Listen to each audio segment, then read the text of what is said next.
find out why the most common approaches to stress management just don't work, and when they do, why they don't have long-lasting results. There are three main reasons. One is because pain is at the root of most chronic physiological stress. And unless the stress management addresses the pain, the results won't last. Secondly, because what we think, our belief systems, our thought, our subconscious, which is lodged in our body, must actually be brought out with the body portal. And third reason is that we need to recalibrate the autonomic nervous system. All healing takes place in what's called the parasympathetic system.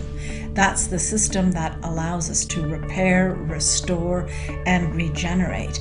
And we're pretty well out of sync most of the time because our stress levels put us in sympathetic mode most of the time.